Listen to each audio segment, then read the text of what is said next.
Olá, seja muito bem-vindo a mais uma aula. E agora nós vamos fazer um pequeno passeio, pela memória forense, o forense memória, o memory forensics. Vamos ver do que ela é capaz, quais informações que a gente consegue ter fazendo uma análise de memória. Aqui a gente está utilizando uma distribuição Linux, que é o Kane.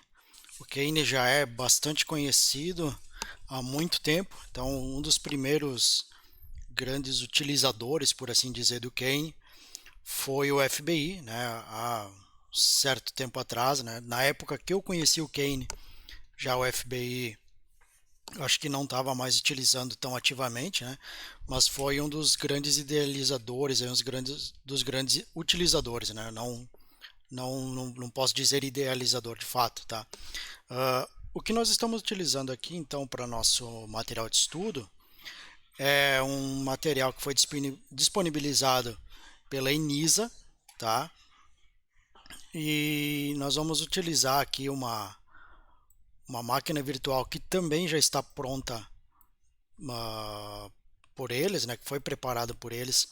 Tanto uma máquina virtual para a gente fazer para ser analisada, para ser periciada, quanto a máquina virtual do Kane, que já tem alguns scripts aqui que eles deixaram pré-prontos para nós, mas é um excelente laboratório de estudos, tá? Tem um caso aqui bem legal, que ele vem muito de encontro ao assunto da computação forense, dentro da parte de análise de memória dentro da computação forense, quanto a gente pode levar esse conhecimento para dentro da resposta a incidentes. Tá? Assim como basicamente todo conhecimento da computação forense, a gente pode levar, obviamente, para dentro da resposta a incidentes. Que, como o próprio nome diz, resposta a algum incidente de segurança. Então a gente pode utilizar aí os conhecimentos de perícia, de investigação digital para poder fazer uma boa análise do material. Tá? Então aqui basicamente o que a gente tem, uma máquina virtual com o Kane, como já foi citado, e aqui foi anexado um disco chamado Evidência, o Evidence, com alguns artefatos para analisar, beleza? Aqui a gente pode dar duplo clique, a gente vê uma pastinha Windows, ele foi montado no Media SDB1 Windows, e aqui dentro nós temos um RAW, uma imagem bruta, que é aquela imagem bit a bit que a gente faz lá na fase da coleta e da aquisição, que a gente pode utilizar aí algumas ferramentas para fazer. Pode ser um DD, um ponto .RAW, ponto EF, EF1, se eu não me engano, que é o incase, Aí vai de acordo com a ferramenta que você utilizou e com a saída que você quis colocar. E aqui temos o memory.img, que é uma extração de memória, tá? Então aqui a gente tem 3,8 GB, provavelmente a memória RAM da máquina que foi coletada era de 4 GB. É sempre importante saber que quando você faz uma extração de memória, você vai acabar extraindo exatamente a capacidade da memória RAM que tem lá, tá? Então, se tem 4 GB, você vai extrair 4 GB. Se você tem uma máquina com 32 GB, você vai acabar extraindo 32 GB. Da mesma forma, quando você vai fazer uma cópia de um disco, de um HD em si, e você resolver fazer aquela cópia física, bit a bit, de todo o disco. Então, você vai ter que ter aí um dispositivo de armazenamento com um tamanho um pouco superior àquele da imagem a ser coletada, do nosso artefato forense. Tá? Então vamos aqui, também nós temos o arquivo MD5 Sans, tá? A gente pode dar uma olhada aqui, que ele tem as somas dos nossos arquivos. Então vamos só abrir um outro terminal. Vamos fazer no mesmo terminal. Então a gente pode só dar um cat aqui para ver qual o resultado, tá? Eu tô aqui, eu não configurei meu teclado, eu resolvi não mudar ele. SDB1 Windows MD5 sums. Então a gente, não tem permissão, só botar um sudo na frente. Então aí a gente tem o MD5 de cada um dos artefatos, tá? Aqui da memória, então esse é o MD5. Por que a gente está olhando esse arquivo? Porque é padrão. Quando a gente vai fazer uma análise forense, o ideal é que a gente primeiro faça a comparação dos hashes, né? Então aí você pode comparar da forma que você quiser, tá? Você faz isso para garantir aí a cadeia de custódia, para ter certeza que a integridade não foi violada, né? A integridade da nossa cópia forense, certo? Então, qual é a primeira coisa que nós vamos fazer, né? Dar uma olhada aí no Volatility, né? O Volatility é, sem dúvidas, a ferramenta mais conhecida e utilizada para análise forense de memória, tá? A gente tem outras ferramentas, né, que são pagas também, tem da Redline, é uma ferramenta muito interessante, mas o Volatility é gratuito, open source, então você ainda pode contribuir, fazer algumas alterações nele, tá? E é uma ferramenta extremamente versátil e extremamente completa, é uma ferramenta muito boa. Eu deixei aqui preparado alguns comandos, né, por questão de preguiça, tá? Eu vou copiar diretamente aqui, você pode digitar, tá? Fica à vontade. Então vamos colando aqui. Eu estou sempre colando com o sudo, né? Porque o sudo ele vai me dar permissão para eu poder fazer essa análise aqui. Eu não vou entrar direto como superusuário, só vou rodar o comando como sudo. Então a primeira coisa que a gente tem que fazer é tentar identificar o perfil da imagem da memória, né, daquele dump que foi extraído. Esse dump, lembrando que ele pode ser extraído aí com diversos outros programas, né? O FTK Imager ele pode gerar dump de memória. Você pode utilizar lá o DumpIT, né, com um programinha bem leve. O próprio Kane, né, se você utilizar o Kane, se você baixar a ISO do Kane e você colocar em um pendrive bootável e ao invés de fazer o boot na máquina, né, você colocar só o pendrive, você vai ver que tem ferramentas para o Windows lá que são bem interessantes, né? Então você ainda pode fazer uma cópia, fazer uma análise aí live, né, do que você precisar. Tá? Ele tem muita coisa interessante. E se você fizer o boot do Kane, você também pode fazer cópia forense dos discos, né? Então você tem as ferramentas para fazer cópia forense do disco, tá? É só uma questão de definir qual é o seu setup, né, para fazer a cópia forense. Aqui a gente tem o Gimager, né, Fast Forensic Imager. Então você pode fazer através desse programa uma cópia forense bem rápida, né, bem simples. Assim como a gente pode utilizar qualquer outro. Tá? O Paladin, para fazer a cópia, eu prefiro. Tá?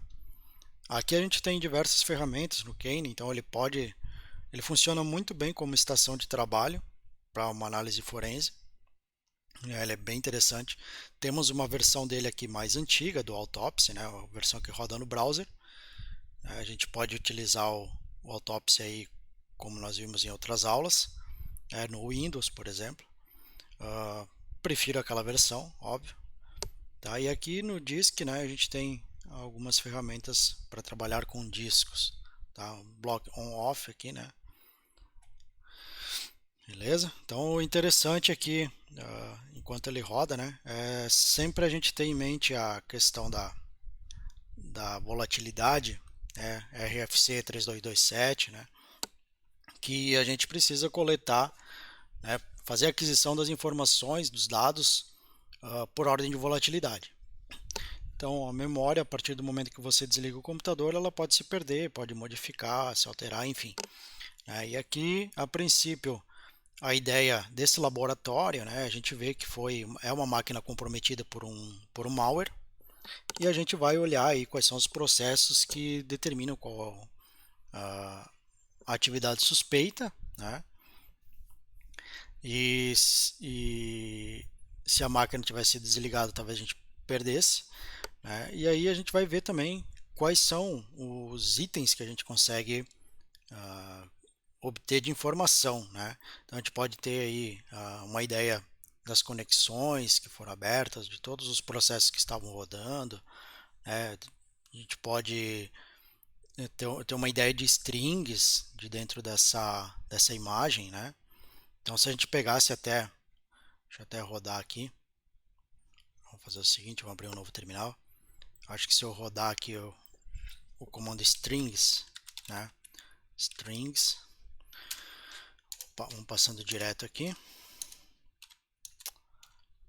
Eu acho que eu ainda vou ter que alterar o layout do teclado aqui, porque eu nunca lembro qual que ele pega. Isso é muito chato. É a preguiça de alterar o teclado, tá? Aqui. Então, mídia, SDB1, Windows, Memory, IMG, tá? Permissão negada, básico, né? Vou só aguardar alguns instantes aqui, que eu acho que ele está trazendo informação, tá? Legal. Ele trouxe aqui algumas informações, então, para nós, né? Da memória. Então, a primeira coisa que a gente faz, né, de preferência, um ImageInfo, para a gente tentar entender qual é o profile que a gente deve rodar. Aqui a gente tem alguns. Nós vamos rodar esse último aqui, né? Essas imagens aqui, elas são lá de 2016, tá? A gente está vendo a data aqui, né? Então, talvez hoje a gente já tenha um profile um pouco melhorzinho, né? Nós temos algumas informações aqui, né?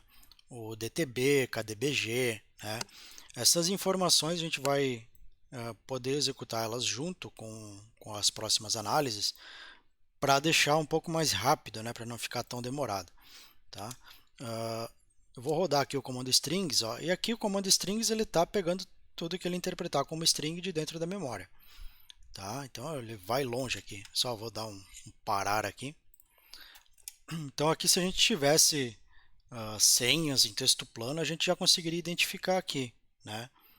Hashes, chaves ou qualquer coisa que tivesse sido extraído na memória, né? A gente já poderia visualizar, tá? Aqui a gente até vê algumas URLs que foram chamadas, né?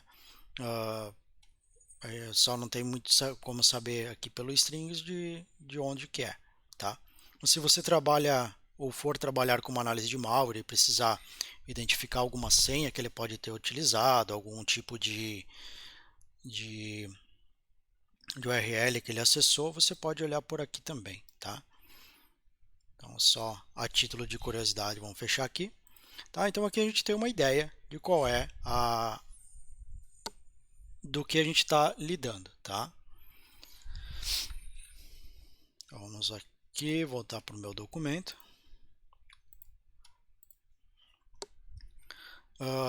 Então, aqui no documento, qual é o próximo passo? Vamos rodar o cara com o perfil dele, né? Que eu falei ali, o profile, e com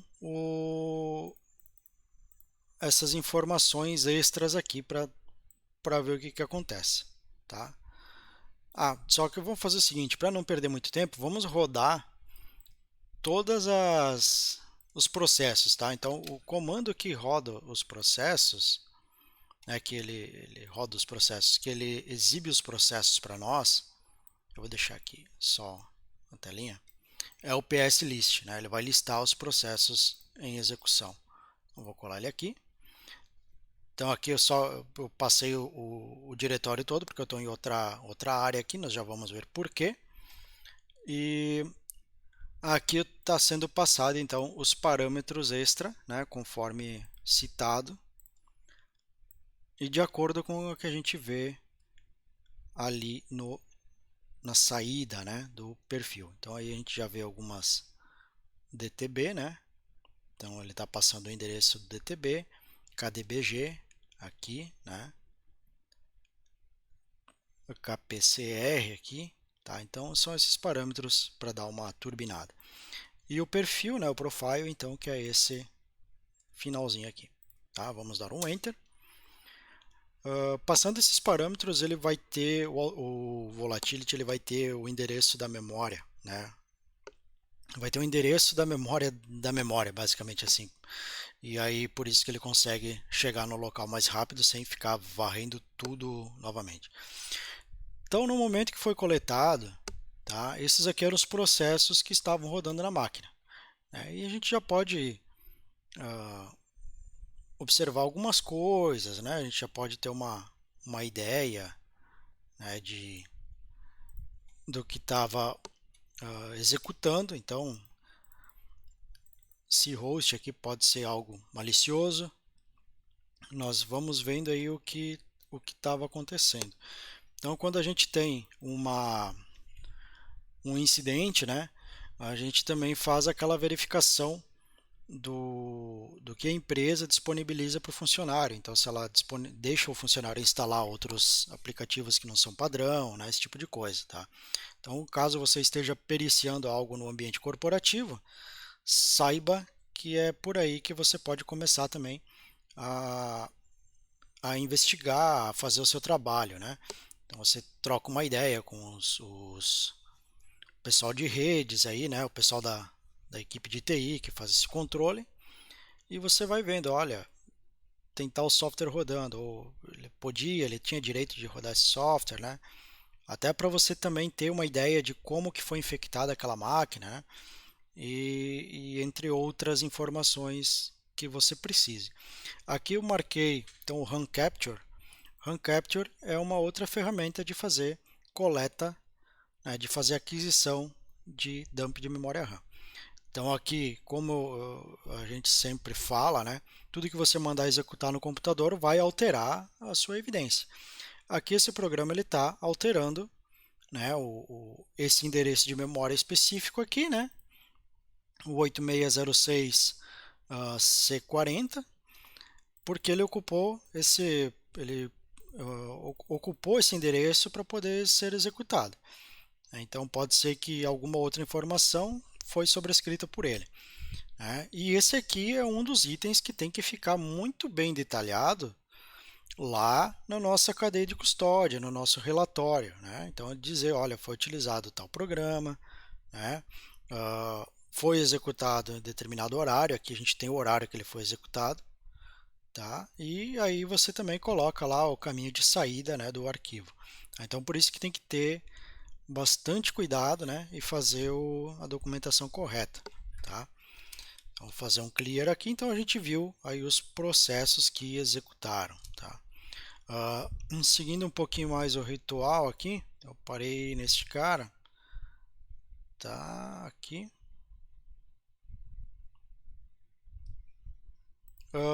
Um dos pontos de estudo interessante que tem na ferramenta aí no nosso desafio, né, é a criação de regras utilizando o Yara. Tá? A gente poderia fazer o seguinte: o Yara ele é utilizado para identificar processos maliciosos, né? Então, de acordo com algumas regras, com algumas assinaturas de malwares já conhecidos, a gente pode ter uma ideia do que estava ocorrendo. Uma das coisas que a gente pode fazer para tentar identificar malwares, né, é fazer o malfind, né? Então, se eu colocasse aqui no lugar do pslist o malfind, ele ia fazer uma leitura, né, e ele ia começar a trazer alguns sinais de alerta, tá? Que é o que ele está fazendo agora. Então ele trouxe aí o que ele achou, né, que pudesse ser suspeito. Então, search UI aqui, né, com o PID 7360, novamente ele aqui, o processo update, né, com o PID 5172, Explorer. O Explorer é interessante, né? Na verdade todos os processos são interessantes, mas em determinados momentos, né, o Explorer ele é utilizado bastante uh,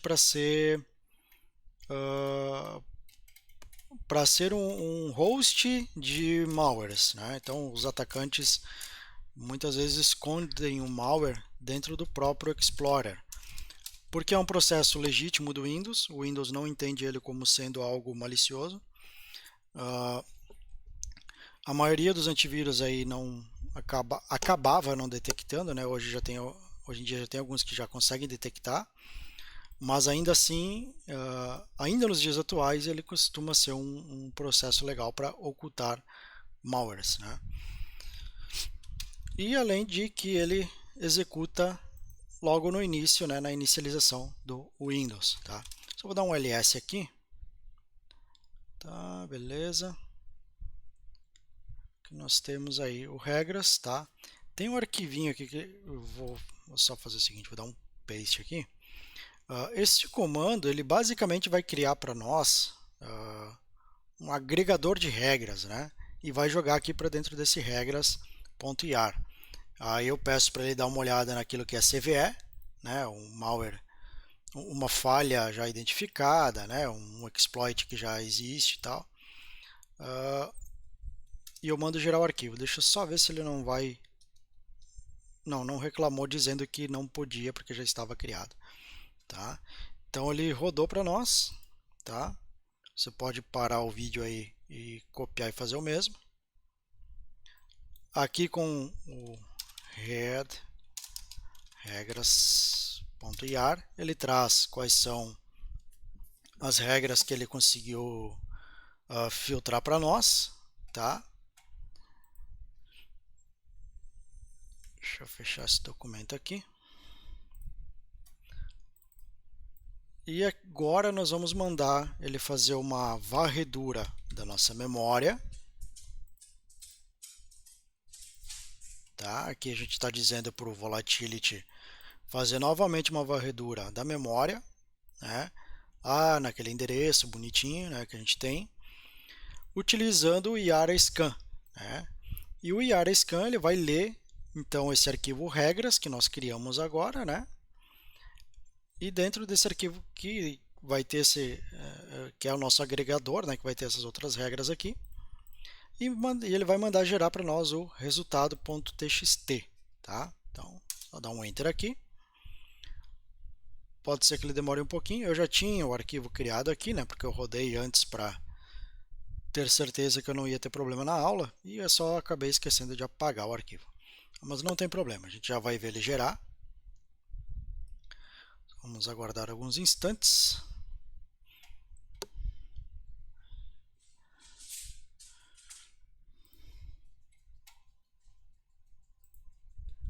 Então pode ser algo um pouco rápido, né? Vamos ver quanto tempo que ele leva.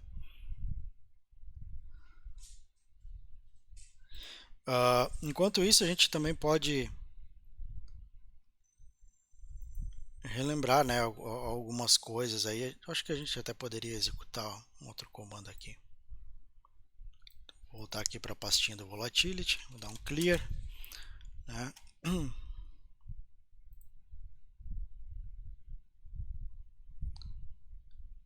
Não, vamos esperar ele acabar.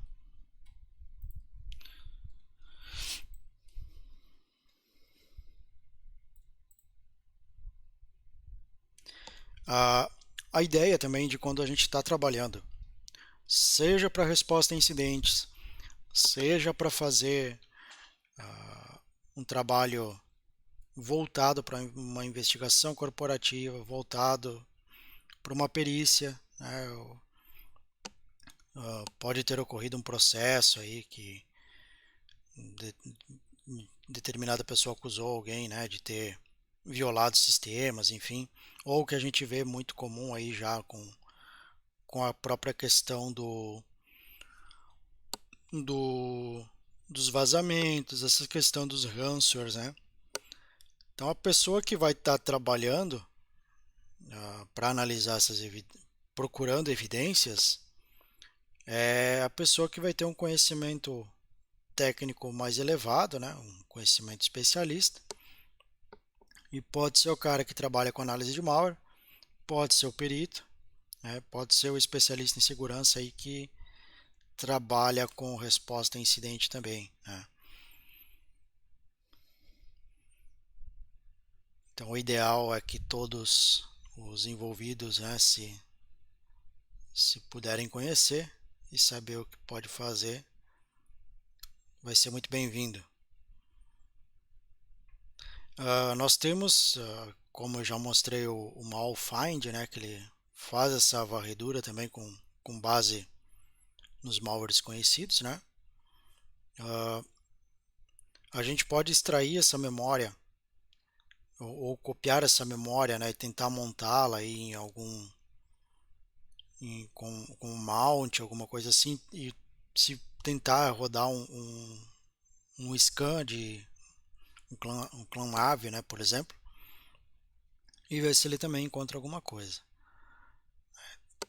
Só está demorando um pouquinho. Eu recomendo até que você façam, se você puder, né, criar uma máquina virtual com bastante memória RAM, com bastante processamento, vai ser mais legal, tá? Terminou aqui. Então vamos dar uma olhada no resultado TXT, né? Pode dar um cat, então resultado TXT.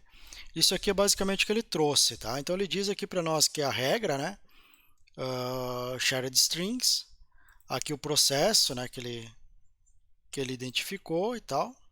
Então que era a captura da memória. E assim, entre outras informações, tá? A gente também pode olhar pelo editor de textos aqui. Cadê meu editor de textos? Aqui é o Pluma, né? Então dá um resultado.txt e ele vai abrir. E aqui ele traz toda a parte em hexa, né, para a gente dar uma olhada. E também no texto plano, né? Então ele traz aqui muita coisa legal, tá?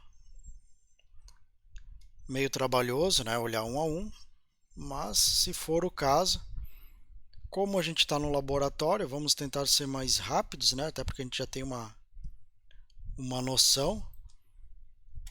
Aqui o role, o extreme, então é um ponto de importância, né? Como eu comentei, muitos malwares aí eles se escondem atrás ou dentro do próprio explorer.exe, né?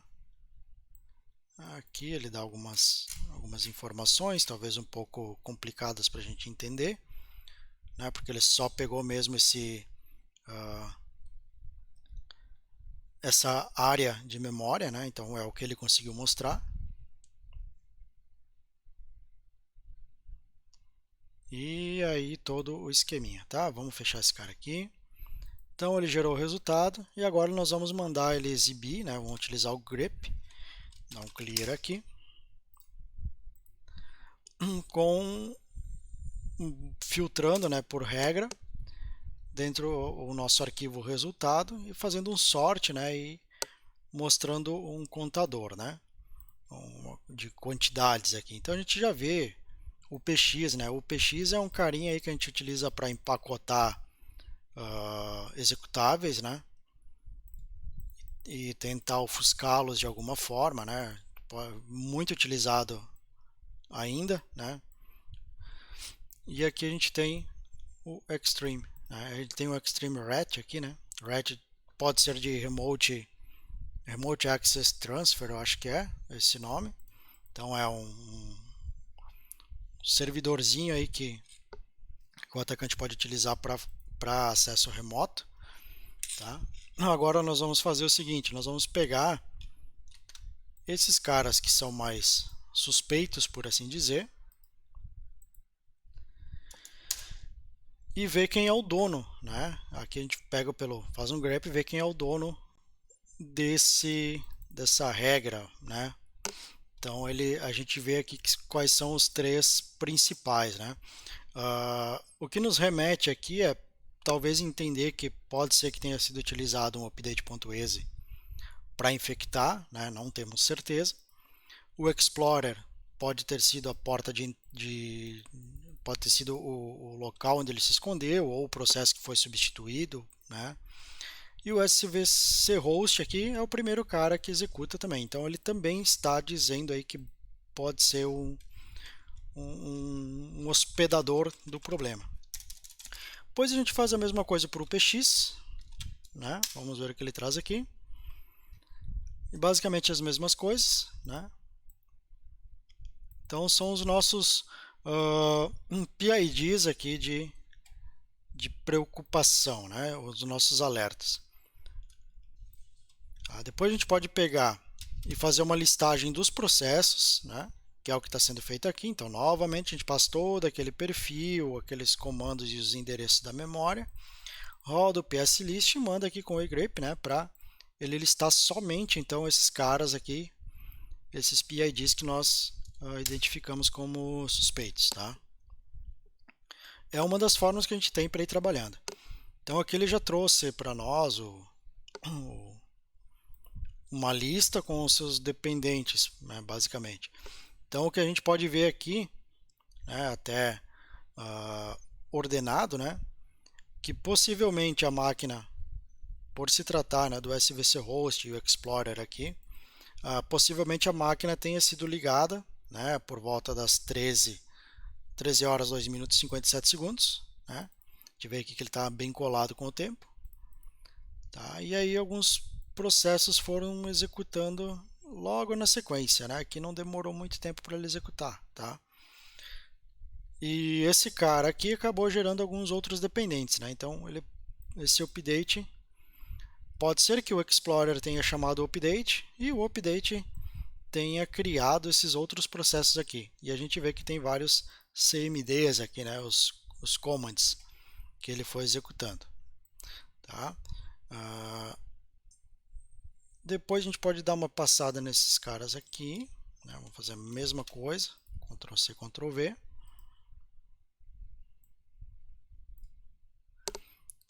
Tá? Vamos dar um Enter aqui. Quem se refere, aqui está mudando os PIDs, tá? Nós vamos olhar esses três aqui, né? Novamente os três primeiros, só que a gente vai dar uma olhada aqui nesses PIDs aqui. Vamos ver o que ele traz. Não deve demorar, deve ser algo mais rápido.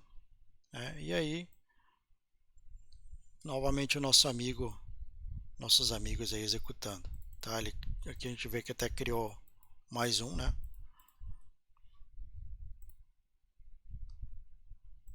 Certo? E depois disso, o que a gente pode fazer? Olhar cada um dos PIDs e entender qual foi a linha de comando acionada, né? Então, novamente, passa todo o perfil aqui, né? Todo o comando. E a gente pode chamar as DLLs. Então, com esse comando DLL list, ele vai listar a DLL basicamente utilizada por esse PID, né? E vai fazer um grep para saber o que foi chamado, tá? Então a gente vai fazer para esse cara aqui. Basicamente, não temos uma informação muito relevante, tá? Eu vou executar todos aqui, vou executar todos ao mesmo tempo, porque eu já sei que somente um vai trazer resposta. Então, só vamos dar um Ctrl C aqui, Ctrl V, perdão.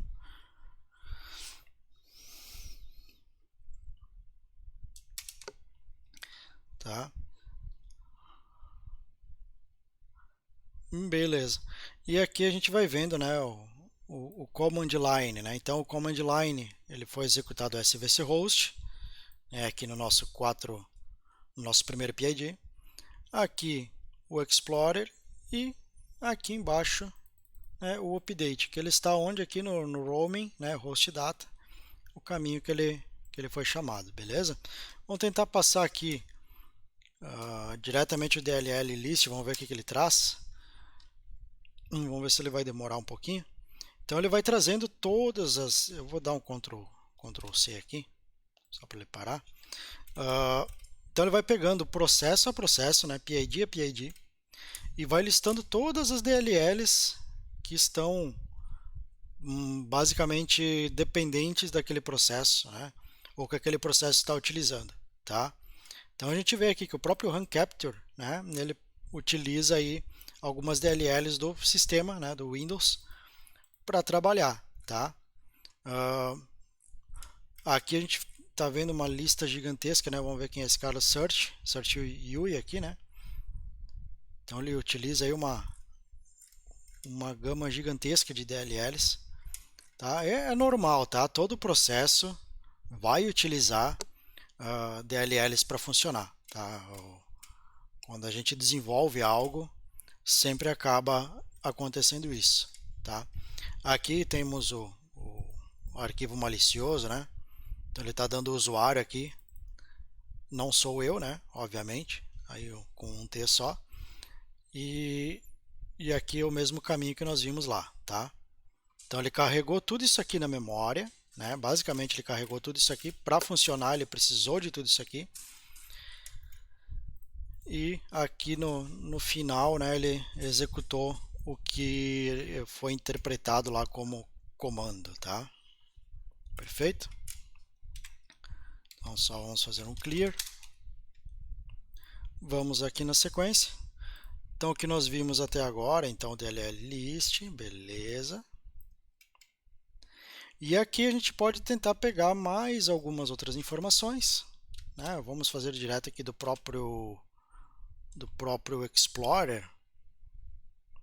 E aí você pode fazer a seu critério alguma ou outra validação, tá? Vamos ver o que ele traz.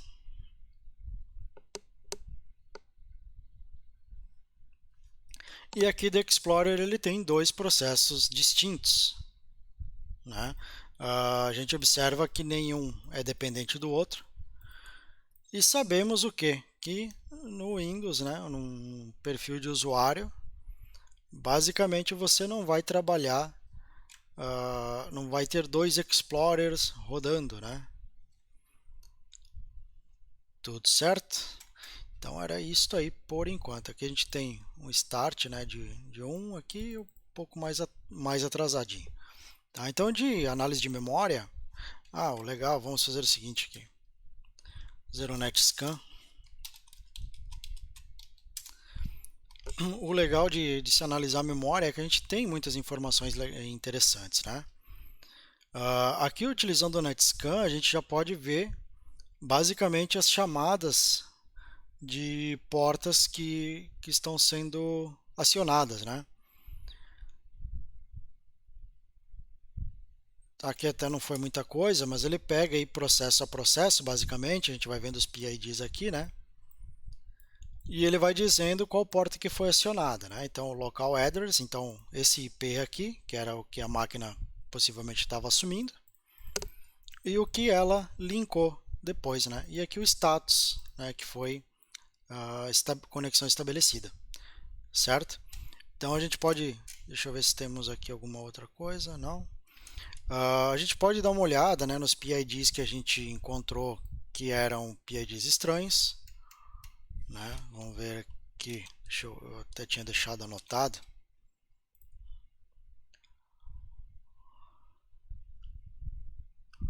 Eu acho que ele até nem vinculou, né? Acho que não, 5172, 48. Ele acabou até nem vinculando aqui. Tá. Mas o que a gente pode observar muito nesses casos aqui é as portas que ele aciona, né? Então, o 443, em teoria, é uma porta normal, né? Uma porta com SSL, né? HTTPS vai rodar aí.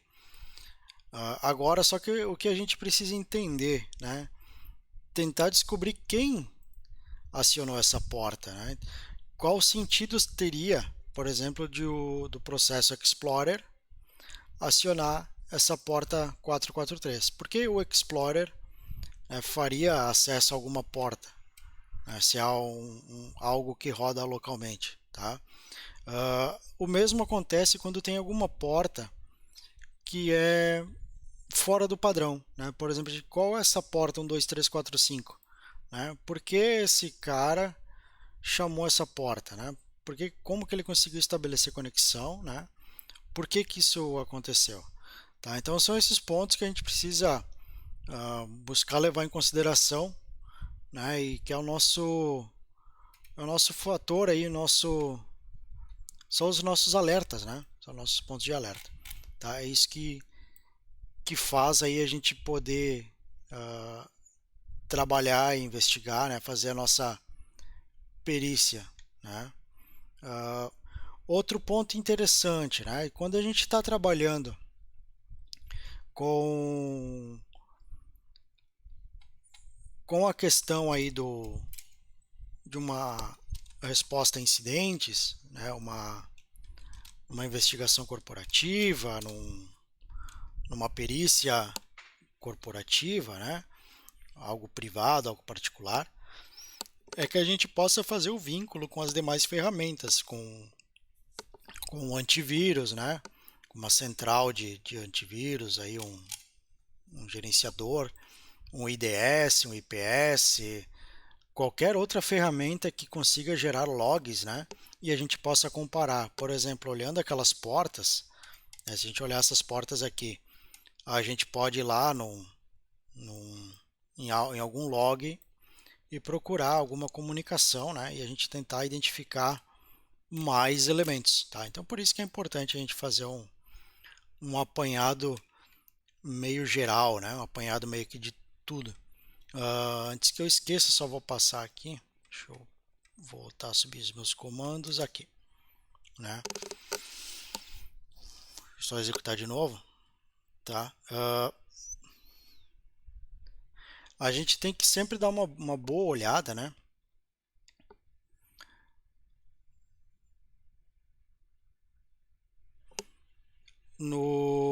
Na linha do tempo, tá? Então aqui, por exemplo, a gente está vendo o update, né? O porquê. Então a gente viu que ele iniciou aqui e logo em seguida a gente já vê, né, que ele mesmo startou outros comandos aqui, como nós vimos antes, né? Um na sequência do outro, basicamente. E aí a gente fica aquela pergunta, né? O porquê esse cara fez isso, né? Quais portas que ele acessou, né? Aí a gente pode acabar criando algumas hipóteses, levantando algumas suspeitas, né? E tentando identificar, né, como sempre, o, o problema, né? Tentando identificar o que possa ter ocorrido, certo? Então, muito obrigado por você ter ficado nessa aula até o final. Tá? Espero que você esteja gostando aí da disciplina, né? E aguardo você na próxima aula então, certo? Um grande abraço para você aí. Até mais.